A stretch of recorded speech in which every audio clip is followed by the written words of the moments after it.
मैं आपको एक बात बताना चाहता हूं जो ज्यादातर लोग नहीं समझते। आत्मिक संसार कितना वास्तविक है। हम एक ऐसी दुनिया में रहते हैं जहां हम शारीरिक अशुद्धता को पहचानते हैं। गंदा पानी आपको बीमार कर देता है, सड़ा हुआ खाना आपके शरीर को विषैला बना देता है। लेकिन हम आत्मिक अशुद्धता को पहचानने में विफल रहते हैं। सच्चाई यह है कि जैसे कुछ चीजें प्राकृतिक दुनिया में बीमारी और संक्रमण को फैलाती हैं, वैसे ही कुछ वस्तुएं आत्मिक उपस्थिति को लेकर आती हैं, और वे सभी परमेश्वर की ओर से नहीं होती। आप में से कुछ अपने घर में ऐसी चीजों से जूझ रहे हो जिन्हें आप समझा नहीं पा रहे।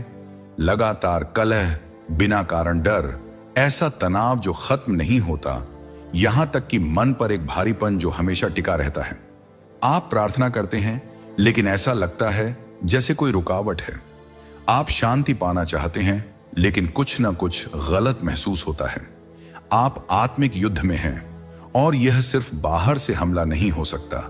यह कुछ ऐसा हो सकता है जो आपके घर के अंदर ही बैठा है।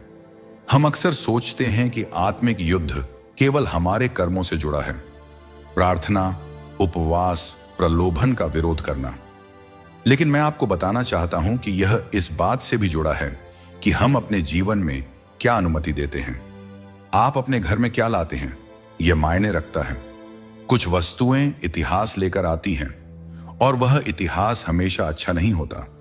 कुछ वस्तुओं के साथ आत्मिक संबंध होते हैं, ऐसे द्वार जो अंधकार को आमंत्रित करते हैं, ऐसे तरीकों से जिन्हें आप शायद पहचान भी नहीं पाते।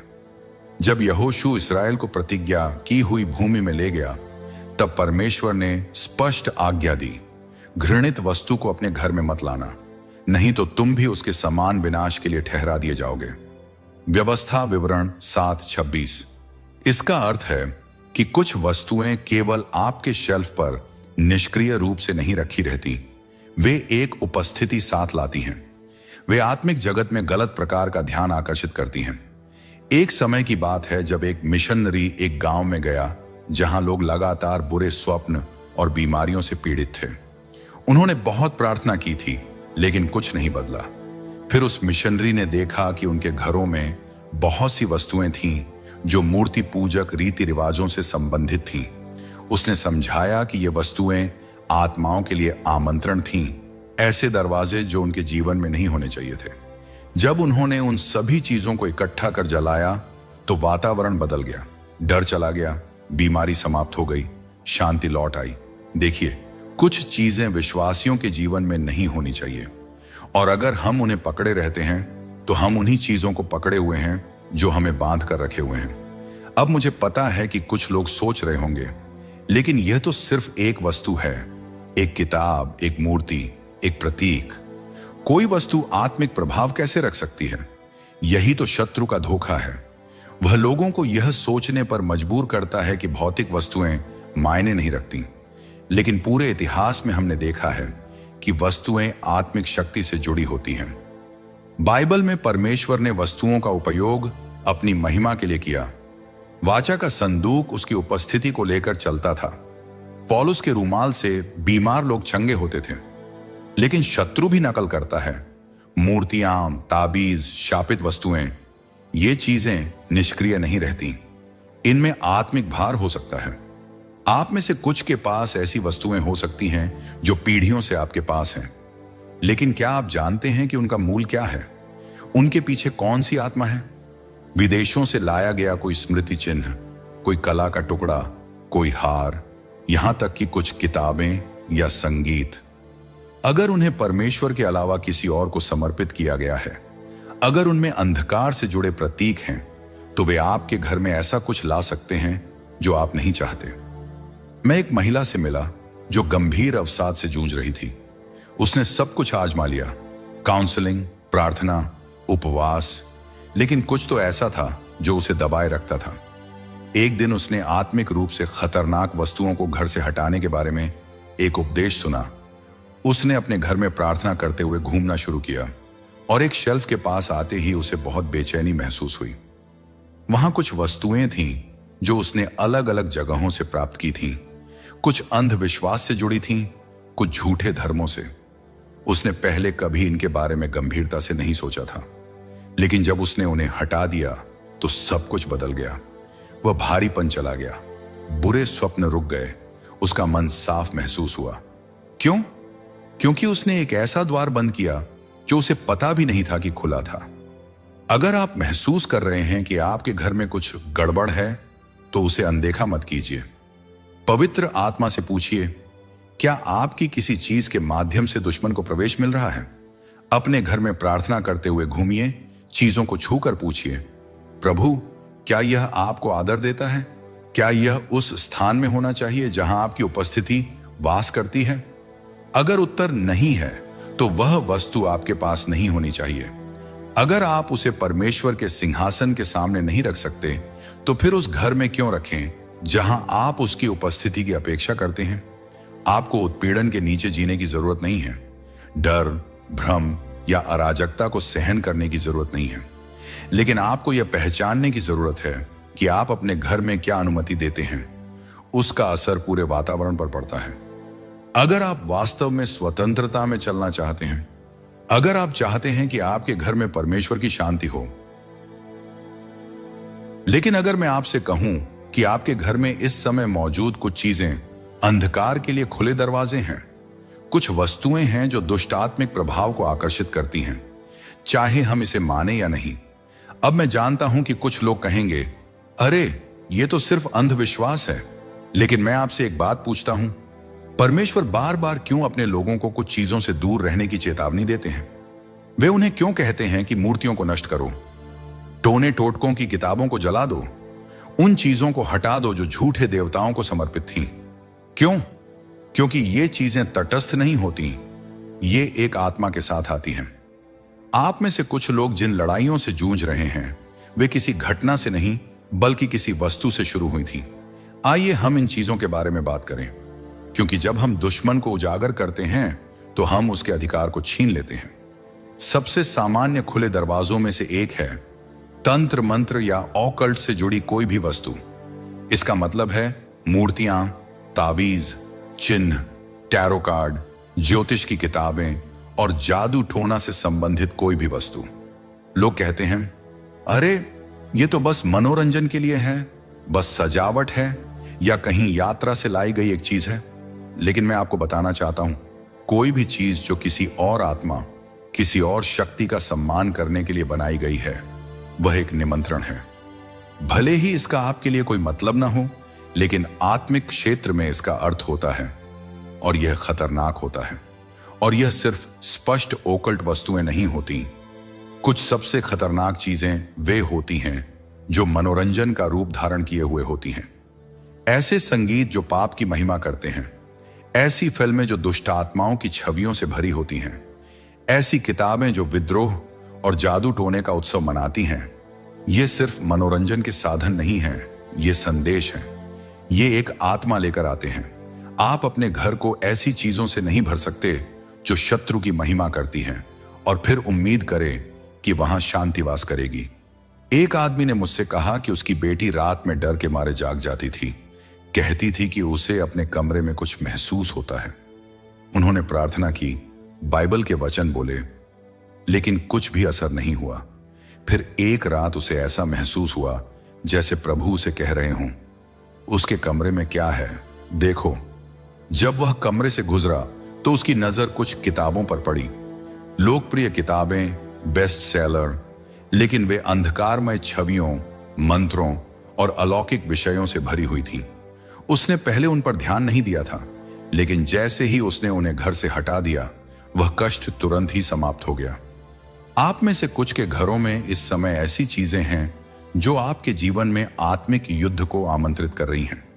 यह किसी कपड़े पर बना ऑकल्ट चिन्ह हो सकता है, ऐसा कोई गहना जो अंधकार को दर्शाता है, या किसी विदेशी भूमि से लाया गया कोई ऐसा सामान जो झूठे देवताओं को समर्पित था। यहां तक कि कोई छोटा सा स्मृति चिन्ह भी एक आत्मिक उपस्थिति लेकर आ सकता है। मैं एक महिला से मिला जो वर्षों से अवसाद से जूझ रही थी। एक दिन प्रार्थना के दौरान पवित्र आत्मा ने उसे एक पुराने हार की ओर संकेत किया जो उसे उपहार में मिला था। वह हार उससे पहले किसी अनुष्ठान में उपयोग किया गया था। उसने उसे फेंक दिया और वर्षों में पहली बार उसने स्वतंत्रता महसूस की। हमें इसे गंभीरता से लेना चाहिए। शत्रु कोई भी दरार ढूंढता है जिसमें वह प्रवेश कर सके, और अगर वह सीधे आप तक नहीं पहुंच सकता तो वह आपके चारों ओर की चीजों का उपयोग करेगा।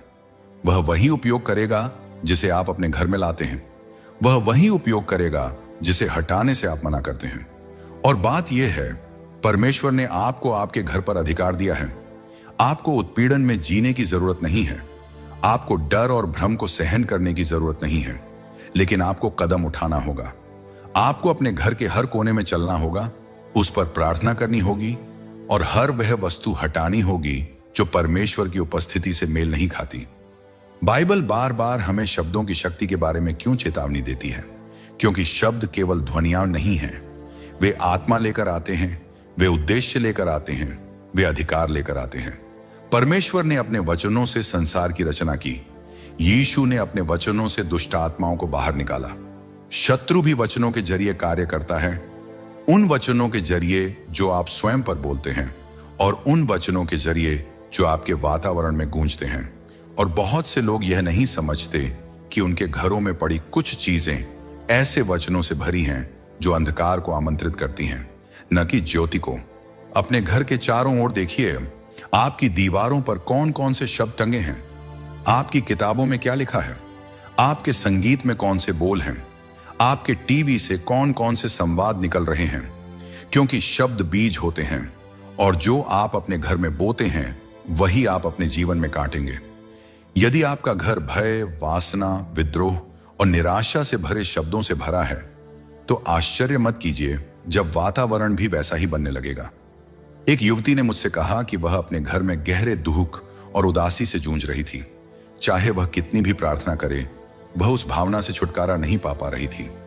एक दिन जब वह सफाई कर रही थी, उसने देखा कि वह जिन गानों को नियमित रूप से सुनती थी, उनके बोलों में क्या था? दिल टूटने, विश्वासघात और निराशा से भरे हुए गीत। और तब उसे एहसास हुआ कि वह अपने आत्मा को लगातार केवल दुख ही खिला रही थी। उसने एक निर्णय लिया। उसने हर वो गीत, हर वो किताब, हर वो फिल्म हटा दी जो दुख को महिमा मंडित करती थी और छंगाई को नहीं। और कुछ ही हफ्तों में वह भारीपन दूर हो गया, क्योंकि जो कुछ आप अपने स्थान में भरने देते हैं वही अंततः आपकी आत्मा को भर देता है। आप में से कुछ के घरों में अभी ऐसी वस्तुएं हैं जिन पर मृत्यु और विनाश के शब्द लिखे हैं। ये किताबें हो सकती हैं जो जादू टोना को बढ़ावा देती हैं, पोस्टर हो सकते हैं जो विद्रोह को महिमा मंडित करते हैं, या स्मृति चिन्ह हो सकते हैं जिन पर ऐसी भाषा में कुछ लिखा है जिसे आप समझते भी नहीं। लेकिन एक बात याद रखिए, सिर्फ इसीलिए कि आप उन शब्दों को नहीं समझते, इसका यह मतलब नहीं कि उनके पीछे की आत्मा काम नहीं कर रही। कुछ चीजें आपके घर में आने से पहले ही श्रापित की जा चुकी होती हैं। कुछ वस्तुओं पर ऐसे शब्द लिखे होते हैं जो दुष्ट आत्मिक समझौते लेकर आते हैं, और जब तक वे आपके घर में रहती हैं, उन्हें आपके वातावरण को प्रभावित करने का अधिकार होता है। परमेश्वर हमें नीति वचन में बताते हैं, जीवन और मृत्यु की शक्ति जीभ में है। जो आप बोलते हैं उसका महत्व है, जो आप सुनते हैं उसका महत्व है, जो आप पढ़ते हैं उसका महत्व है, और जो आप अपने घर में दर्शाते हैं उसका भी महत्व है। दुश्मन यह जानता है और इसलिए वह इतनी मेहनत करता है कि उसके शब्द आपके वातावरण में घुस जाएं। वह चाहता है कि उसकी आवाज आपके घर को भर दे, न कि परमेश्वर की आवाज। वह चाहता है कि आप अपने चारों ओर ऐसी चीजों से घिरे रहें जो आपके विश्वास को कमजोर करें, न कि उसे मजबूत करें। वह चाहता है कि उसके संदेश आपकी किताबों में हों, आपकी फिल्मों में, आपके संगीत में, आपकी सजावट में। क्योंकि अगर वह आपको अपने शब्द बोलने के लिए मजबूर नहीं कर सकता, तो वह इतना ही चाहेगा कि आप उन्हें अपने वातावरण में आने दें, जहां वे धीरे धीरे आपके विचारों और भावनाओं को ढालना शुरू कर देंगे। मैं एक आदमी को जानता हूं जो वर्षों तक क्रोध की समस्या से जूझ रहा था। वह छोटी छोटी बातों पर विस्फोट कर उठता था, और चाहे वह कितना भी कोशिश करता, लगता था जैसे कोई और उस पर काबू पा लेता है। एक दिन उसे यह प्रेरणा मिली कि वह अपने घर में मौजूद चीजों को देखे। जब उसने ऐसा किया तो उसने अपनी फिल्मों के संग्रह पर नजर डाली। हर एक फिल्म हिंसा, प्रतिशोध और घृणा से भरी हुई थी। वह वर्षों से अपने आत्मा को क्रोध से भर रहा था। और यह कोई आश्चर्य की बात नहीं थी कि वह उसके दिल में जड़ पकड़ चुका था। उसने उन सभी चीजों को हटा दिया और उनकी जगह ऐसी वस्तुएं रखीं जो परमेश्वर का सम्मान करती थीं। और कुछ ही हफ्तों में उसके आत्मा में बदलाव स्पष्ट हो गया। आप में से कुछ को भी यही करना होगा। आपको अपने घर में जाकर यह जांचना होगा कि आप किन चीजों को अंदर आने दे रहे हैं, क्योंकि जिन शब्दों से आप अपने चारों ओर घिरे रहते हैं वे या तो आपको ऊपर उठाएंगे या आपको गिरा देंगे। वे या तो परमेश्वर की उपस्थिति लाएंगे या उसे दूर भगा देंगे।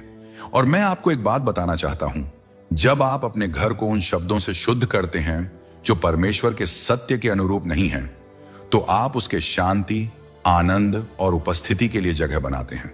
और जहां उसकी उपस्थिति है वहां अंधकार के लिए कोई स्थान नहीं। हम कुछ चीजों को पकड़े रहते हैं। कुछ चीजें हमारे घर में टक्ड अवे रहती हैं। हम सोचते हैं कि वे हानि रहित हैं। वे अतीत से जुड़ी होती हैं, यादों से, उन लोगों से जो अब हमारे जीवन में नहीं हैं। इनमें से कुछ चीजें भावनात्मक होती हैं, कुछ उपहार होती हैं।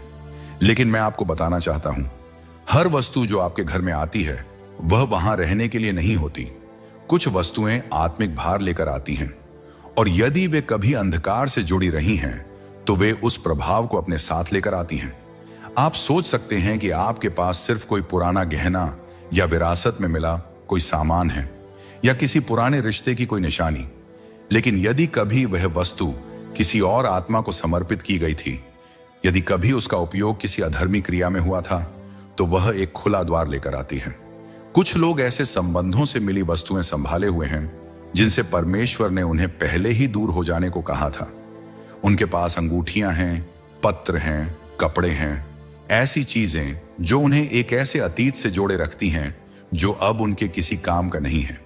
और फिर वे सोचते हैं कि वे आगे क्यों नहीं बढ़ पा रहे, उनके हृदय भारी क्यों हैं, वे क्यों बार बार पुराने चक्रों में वापस खिंच जाते हैं।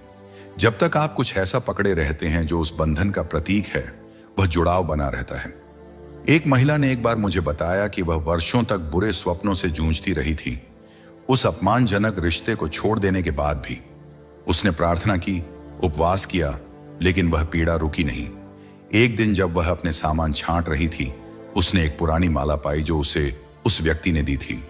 वह एक सामान्य गहने जैसा लग रहा था, लेकिन जैसे ही उसने उसे हाथ में लिया, वह सारा दर्द उसकी आत्मा पर फिर से छा गया। उसने अपने आत्मा में महसूस किया कि यह वस्तु अब किसी भी तरह उसके लिए आवश्यक नहीं है। जैसे ही उसने उसे हटा दिया, बुरे सपने रुक गए। दुश्मन चाहता है कि आप इन वस्तुओं को संभाले रखें, क्योंकि वह जानता है कि जब तक आप उन्हें पकड़े रहते हैं तब तक आपका एक हिस्सा उस चीज में फंसा रहता है जिससे परमेश्वर पहले ही आपको मुक्त कर चुका है। वह चाहता है कि आप पुराने रिश्तों की निशानियां रखें, पुराने पापों के प्रतीक, पुरानी लड़ाइयों से जुड़ी वस्तुएं, क्योंकि ये चीजें स्मृति चिन्ह की तरह काम करती हैं, लंगर की तरह, आत्मिक बंधनों की तरह जो आपको पीछे खींचती हैं, ठीक उसी समय जब आप आगे बढ़ने ही वाले होते हैं। और यह केवल व्यक्तिगत वस्तुओं की बात नहीं है। कुछ लोगों के पास ऐसी चीजें होती हैं जो उन्हें दूसरों से मिली होती हैं और जिनके साथ गलत आत्मा जुड़ी होती है। शायद किसी ने आपको एक मूर्ति दी हो, एक कलाकृति या कोई नक्काशीदार आकृति जिस पर किसी ऐसे व्यक्ति ने प्रार्थना की हो जो परमेश्वर की सेवा नहीं करता। शायद आपने किसी ऐसे व्यक्ति से उपहार स्वीकार किया हो जो आपसे जलता था, जिसकी आपके लिए कभी भी अच्छी भावना नहीं थी।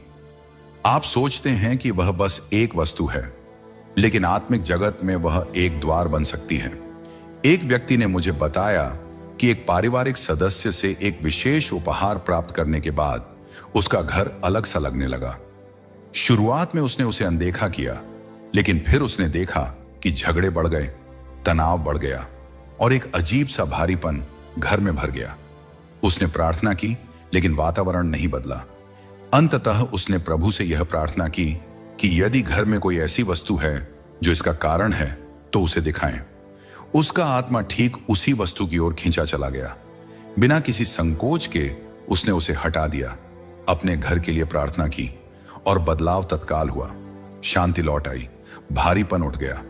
आप में से कुछ को यह देखना होगा कि आपने अपने पास क्या क्या संभाल रखा है।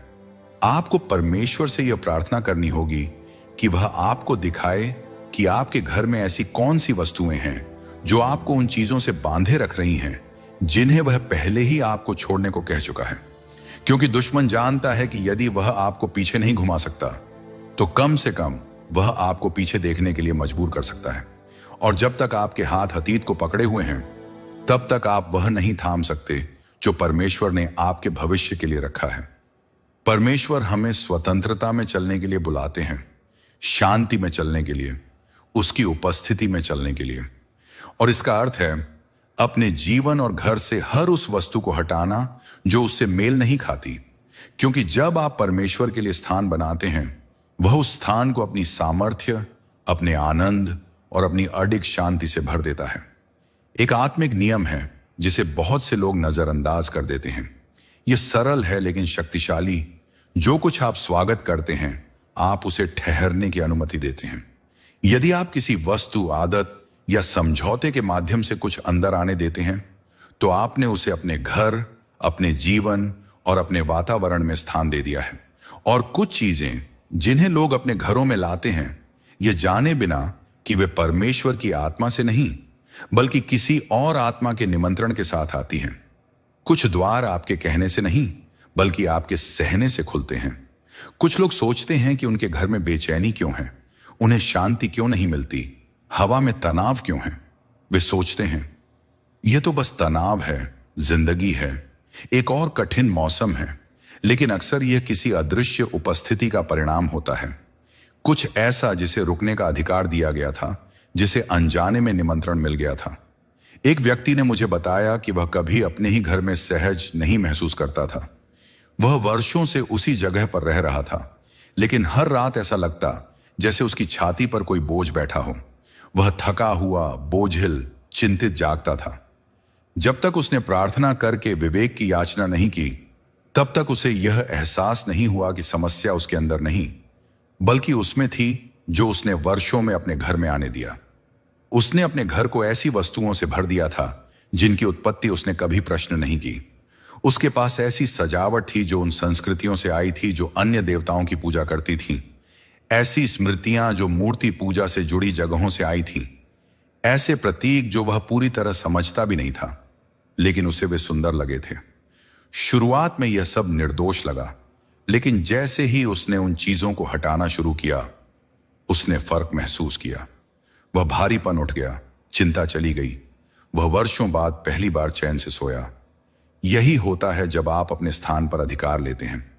आपका घर केवल एक भौतिक स्थान नहीं है, यह एक आत्मिक वातावरण है।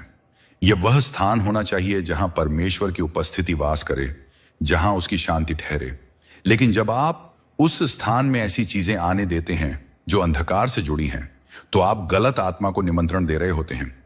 यह हो सकता है मनोरंजन के माध्यम से, फिल्में, संगीत, किताबें, जो उन बातों को महिमा देते हैं जिन्हें परमेश्वर ने अपवित्र कहा है। यह हो सकता है वस्तुओं के माध्यम से, प्राचीन कलाकृतियां, प्रतीक, पारिवारिक विरासतें जिन्हें कभी किसी और शक्ति को समर्पित किया गया था। यह हो सकता है आदतों के माध्यम से, वे चीजें जो कभी छोटे समझौते लगी थीं लेकिन अब मजबूत गढ़ बन गई हैं। एक महिला ने एक बार मुझे बताया कि उसके बच्चों को हर रात डरावने सपने आते थे। वह समझ नहीं पा रही थी क्यों। उसने उनके लिए प्रार्थना की, उन्हें अभिषेक किया, आशीषें बोली, लेकिन पीड़ा रुकी नहीं। एक दिन उसने पवित्र आत्मा को यह प्रेरणा देते हुए महसूस किया कि वह उनके कमरे की जांच करे। जैसे ही वह देखने लगी उसकी नजर कुछ खिलौनों पर पड़ी, उन कार्यक्रमों के पात्र जिनके विषय अंधकार में थे। वे चीजें उसने बिना कुछ सोचे खरीद ली थीं। उसे यह एहसास नहीं था कि उनके पीछे कौन से संदेश या आत्माएं छिपी थीं, लेकिन जैसे ही उसने उन्हें हटा दिया बुरे सपने रुक गए। जो आप अंदर आने देते हैं उसका फर्क पड़ता है। दुश्मन को खुला निमंत्रण नहीं चाहिए, उसे केवल एक खुला द्वार चाहिए। अगर आप उसे जगह देते हैं वह उसे ले लेगा। अगर आप उसे कोई सहारा देते हैं वह उसे गढ़ बना देगा। इसीलिए परमेश्वर हमें सतर्क रहने के लिए बुलाते हैं, यह देखने के लिए कि हम अपने जीवन में क्या आने दे रहे हैं, अपने घरों में क्या स्वागत कर रहे हैं। क्योंकि किसी वस्तु की उपस्थिति केवल उस वस्तु की बात नहीं होती।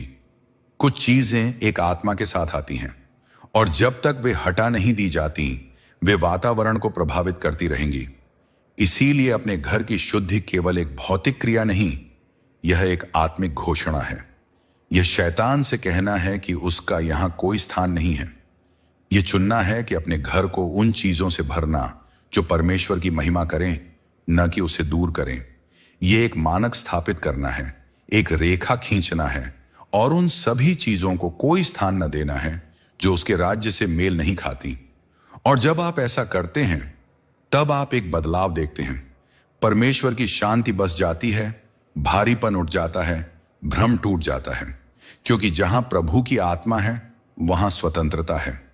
और जब आप अपने घर पर अधिकार लेते हैं, जब आप उससे हर वह चीज हटा देते हैं जो परमेश्वर की नहीं है, तब आप उसकी उपस्थिति को आमंत्रित करते हैं कि वह आपके जीवन के हर कोने, हर स्थान, हर भाग को भर दे।